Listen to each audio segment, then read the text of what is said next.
حضرت نوح علیہ السلام کی کشتی طوفان کے تھپیڑوں میں 6 ماہ تک چکر لگاتی رہی، 6 ماہ، یہاں تک کہ خانہ کعبہ کے پاس سے گزری، کعبہ مکرمہ کے 7 چکر بھی لگائے۔ پھر رب تعالیٰ نے کے حکم سے یہ کشتی جودی پہاڑ پر ٹھہر گئی، جو عراق کے ایک شہر جزیرہ میں واقع ہے۔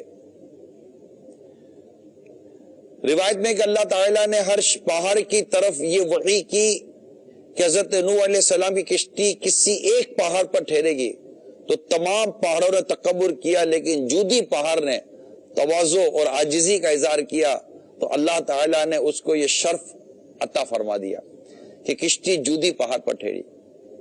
اور ایک روایت میں ہے کہ بہت دنوں تک اس کشتی کی لکڑیاں اور تختے باقی رہے، یہاں تک کہ اگلی امتوں کے بعض لوگوں نے اس کشتی کے تختوں کو جودی پہاڑ پر دیکھا تھا۔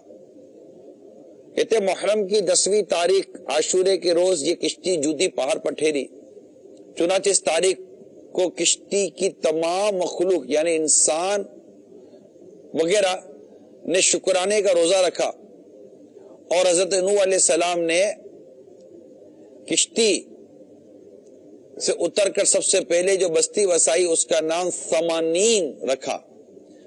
عربی زبان میں ثمانین کے معنی 80 ہوتے ہیں، چونکہ کشتی میں 80 آدمی تھے اس لیے اس گاؤں کا نام ثمانین رکھ دیا گیا۔ اس کے علاوہ حضرت نوح علیہ السلام کا ایک بیٹا جس کا نام کنعان تھا، اس کا ذکر بھی پہلے آ چکا ہے۔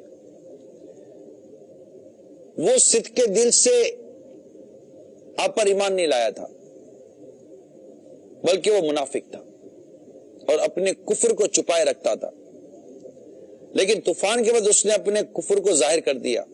حضرت نوح علیہ السلام نے کشتی پر سوار ہوتے وقت اس کو بلایا اور فرمایا کہ میرے پیارے بیٹے تم کشتی پر سوار ہو جاؤ اور کافروں کا ساتھ چھوڑ دو۔ اس نے کہا کہ میں طوفان میں پہاڑوں پر چڑھ کر پناہ لے لوں گا۔ تو آپ نے بڑے دل سوزی کے ساتھ فرمایا بیٹا آج خدا کے عذاب سے کوئی کسی کو نہیں بچا سکتا، ہاں جس پر رب کریم اپنا رحم فرمائے بس وہی بچ سکتا ہے۔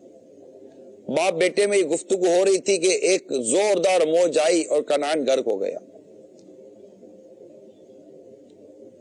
اور ایک روایت کے مطابق یہ بلند پہاڑ کی چوٹی پر چڑھا، غار میں جا کر یہ چھپا، غار کے اور راستے بند کر دیے، لیکن طوفان تھا، وہ اتنا اونچا ہوا کہ غاروں میں گیا اور اپنی بول و براس کے اندر وہ مر گیا، غرق ہو گیا۔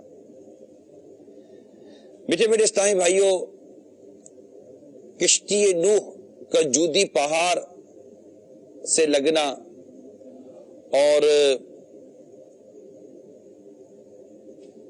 طوفان نوح کا آنا اور کنعان کا جو انجام اور اس طرح اور بہت کچھ مضامین رب کریم نے قرآن پاک میں بیان فرمائے ہیں۔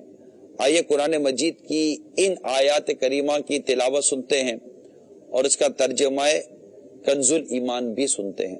صلو علی الحبیب صلی اللہ تعالی علی محمد۔ وهي تجري بهم في موج كالجبال ونادى نوح ابنه وكان في مغزل يا بني اركب معنا ولا تكن مع الكافرين۔ اور وہ انہیں لے جا رہی ہے ایسی موجوں میں جیسے پہاڑ، اور نوح نے اپنے بیٹے کو پکارا اور وہ اس سے کنارے تھا، اے میرے بچے ہمارے ساتھ سوار ہو جا اور کافروں کے ساتھ نہ ہو۔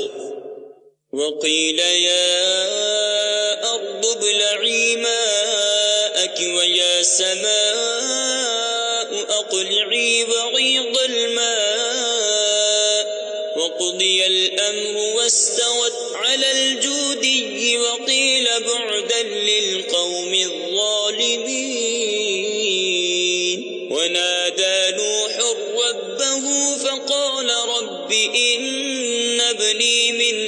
لي وإن وعدك الحق وأنت أحكم الحاكمين قال يا نوح إنه ليس من أهلك إنه عمل غير صالح فلا تسألني ما ليس لك به علم إني أعظك أن تكون من الجاهلين قال رب إني أعوذ بك أن أسألك ما ليس لي به علم وإلا تغفر لي وترحمني أكن من الخاسرين. اور حکم فرمایا گیا کہ اے زمین اپنا پانی نگل لے اور اے آسمان تھم جا، اور پانی خشک کر دیا گیا اور کام تمام ہوا، اور کشتی کوہ جودی پر ٹھہری، اور فرمایا گیا کہ دور ہوں بے انصاف لوگ. اور نوح نے اپنے رب کو پکارا، عرض کی اے میرے رب، میرا بیٹا بھی تو میرا گھر والا ہے، اور بے شک تیرا وعدہ سچا